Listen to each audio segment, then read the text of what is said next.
Salut, bienvenue à cette nouvelle vidéo qui n'est que la continuité de la précédente où nous avons parlé des yeux comme porte d'entrée démoniaque. Aujourd'hui, nous allons découvrir les oreilles comme porte d'entrée démoniaque. Nous sommes toujours sur le grand thème intitulé les 17 portes d'entrée démoniaque. Haïr, tuer, dérober, vivre dans l'impudicité et l'immoralité et bien d'autres vices ne sont que des bris qui trahissent une soumission parfois inconsciente de l'homme à une toute autre entité que Dieu. Les amis, il y a 4 types de voix qui s'agressent à l'homme.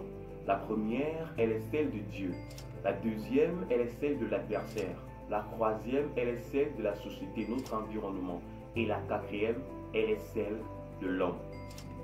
Votre vie présente est le résultat de ce que vous avez écouté hier. Et votre lendemain sera le résultat de ce que vous écoutez aujourd'hui, voire maintenant.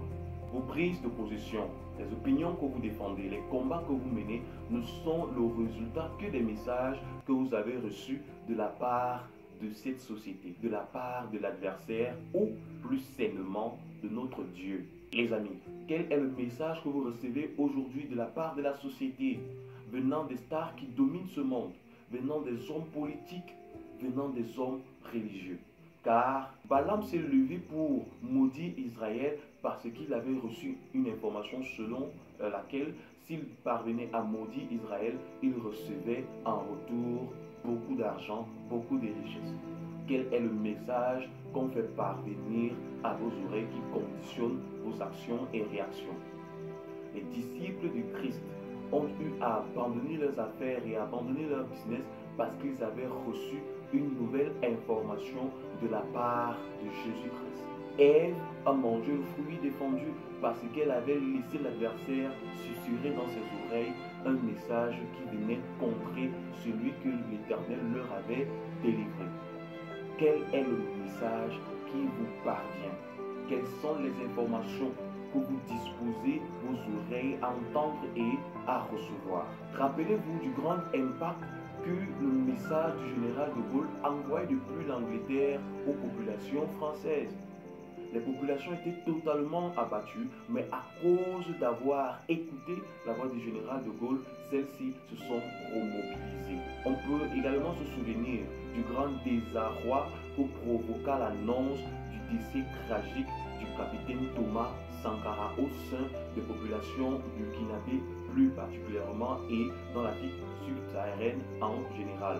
Les amis, le message que vous recevez vous engage non seulement sur le plan mental, mais également physique, psychique, spirituel et psychologique. À qui avez-vous prêté oreille? À quoi avez-vous prêté votre attention? Mes frères, l'oreille est l'organe de l'audition, de l'attention, de la réception ainsi que de l'écoute. En biologie, on parle même de l'oreille interne qui assure notre équilibre et notre posture spatio-temporelle. Et donc, pour se repérer et évoluer sereinement dans notre milieu naturel, nous avons besoin de cet organe. Et j'ajoute maintenant, pour même évoluer dans ce que nous appelons le milieu spirituel, nous avons plus que besoin de l'organe interne, mais de l'oreille spirituelle afin de discerner toutes les différentes sonorités et les nuances que celles-ci peuvent provoquer en nous et pouvoir marcher avec sérénité, poussé par le Saint-Esprit sur le chemin étroit que le Seigneur a réservé pour ses enfants bien-aimés. L'oreille est donc une porte d'entrée créée par Dieu dans le but de se révéler à l'homme, de l'instruire dans sa justice et de le garder dans ses voies. Si les prophètes Élie, Osée, Agabus n'avaient prêté leur oreille à Dieu, ils n'auraient très certainement pas accompli les missions qui leur étaient assignées. Sur l'oreille, qui n'est simplement pas un organe, mais qui est une porte qui laisse entrer les messages de Dieu, qui permettent à l'homme de rester sur le chemin du Seigneur, est le moyen par lequel le chrétien peut rester focalisé sur les objectifs que le Seigneur lui a fixés. C'est à contrario l'entrée préférentielle par laquelle le diable s'incruste afin de désorienter le chrétien dans les voies du Seigneur. Nous revenons encore sur le cas d'Ève, car c'est après avoir ouvert cette porte que l'adversaire les a déchus du droit de citer devant la face de leur Créateur. Les amis, combien de familles ont été brisées à cause d'un mensonge insufflé par le diable dans l'oreille d'un membre de la famille?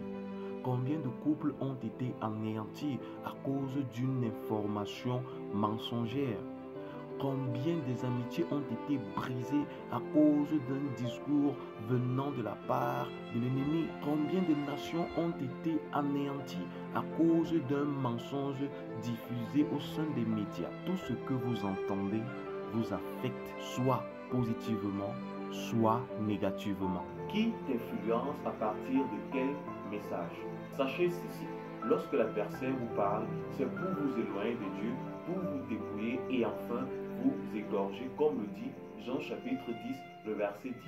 Notre adversaire, le voleur, ne vient que pour dérober, égorger et détruire. Mais Dieu est venu pour que ses enfants, ses brebis, aient la vie et qu'elles soient dans l'abondance.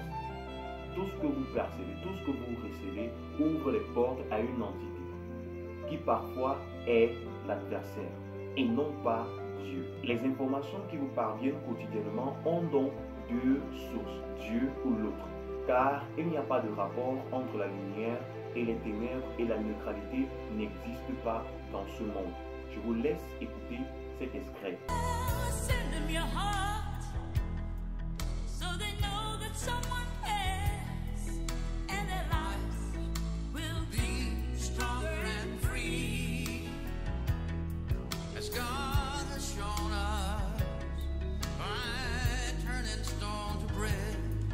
Avez-vous clairement écouté ce qui est dit au travers de cet extrait?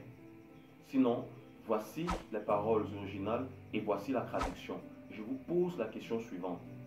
Quel est le verset biblique qui dit que Jésus-Christ a transformé les pierres en pain? Quelle est la référence biblique qui dit que l'Éternel aurait transformé la pierre en pain? Cet extrait n'est qu'un exemple parmi une kyrielle d'autres moyens que l'adversaire utilise pour s'infiltrer au travers de cette porte spirituelle que sont vos oreilles. Mes frères, on n'écoute pas n'importe quoi au risque de se faire polluer par des esprits impurs. La tactique du diable est simple et comporte trois niveaux, dont le premier est celui de la phase initiatique.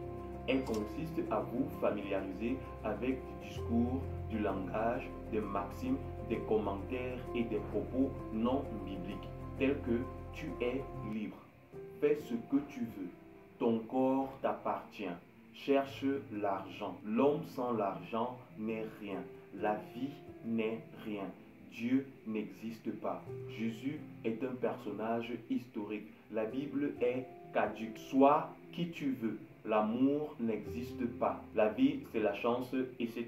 Le deuxième niveau consiste à vous fidéliser. Pour ce faire, il utilise ses médias et ses stars pour vous vanter ses prouesses et vous promettre mondes et merveilles. Alors que la Bible nous dit dans Matthieu chapitre 16, le verset 26, qu'à quoi servirait-il à un homme de gagner le monde si jamais il perdait son âme par après? Le troisième niveau de cette tactique consiste à faire de vous son temple. Littéralement, cela se traduit par une sourdité spirituelle qui fait de vous un zombie. Quand vous atteignez ce stade, vous perdez toute lucidité spirituelle, toute sensibilité spirituelle. Le nom Jésus-Christ ne vous évoque plus rien du tout. La parole de Dieu ne vous évoque plus rien du tout. Vous devenez totalement insipide. Une zombification, une créature de l'adversaire qui ne marche et n'a d'yeux et d'oreilles que pour des choses exemptes. Mes chers frères et mes chères sœurs, ce que vous écoutez vous influence. Celui à qui vous prêtez oreille vous influence. Ce à quoi vous prêtez votre oreille vous influence. Le diable le sait et ses démons le savent. C'est la raison pour laquelle, à longueur de temps, il voudrait s'apprivoiser cette porte dans votre vie, sachant que il a entièrement le contrôle sur l'entité spirituelle que vous êtes. C'est aussi par cette même porte que l'adversaire dépose en vous les marques des fausses doctrines, sachant que en vous y habituant, elles engendreront chez vous la démangeaison et l'amour d'entendre de telles absurdités. Lisons pour cela 2 Timothée chapitre 4 à partir du verset 3. Il est écrit ceci: car il viendra un temps où les hommes ne supporteront pas la saine doctrine, mais ayant la démangeaison d'entendre des choses agréables, ils se donneront une foule de docteurs selon leurs propres désirs. La Bible dit qu'au dernier jour, les hommes auront la démangeaison d'entendre des choses agréables et qu'ils se donneront eux-mêmes une foule de docteurs qui leur distilleront de tels enseignements. Arrêtez de courir après des choses agréables. En le faisant, vous vous exposons à d'éventuelles possessions et manipulations de la part des démons spires de notre adversaire. Les sons, les messages et les enseignements qui proviennent des médias de l'adversaire sont là pour vous détruire et vous éloigner des missions que le Seigneur vous a confiées. Pourtant, le seul et unique média que le Seigneur nous a donné, il est celui de la parole de Dieu. Lisons pour sortir Josué chapitre 1, le verset 8. Il est écrit ceci: que ce livre de la loi ne s'éloigne point de ta bouche. Médite-le jour et nuit pour agir fidèlement selon tout ce qui est écrit, car c'est alors que tu auras du succès dans tes entreprises, c'est alors que tu réussiras. Les amis, que la parole de Dieu ne s'éloigne point de nos bouches, de nos yeux et de nos oreilles. C'est par elle que nous pourrons ouvrir cette porte oreille que le Seigneur nous a donnée et nous pourrons nous prémunir de toutes sortes d'attaques que l'adversaire essaiera de déverser dans chacune de nos vies. Mes frères, faisons attention car ce que nous écoutons nous modèle. Si c'est Dieu que nous écoutons, il fera de nous des personnes prêtes au service pour gagner les âmes pour sa gloire. Donnons-nous rendez-vous pour la prochaine vidéo où nous allons parler de la bouche et de la langue qu'on porte d'entrée spirituelle. D'ici là, que le Seigneur prenne soin de vous. Shalom.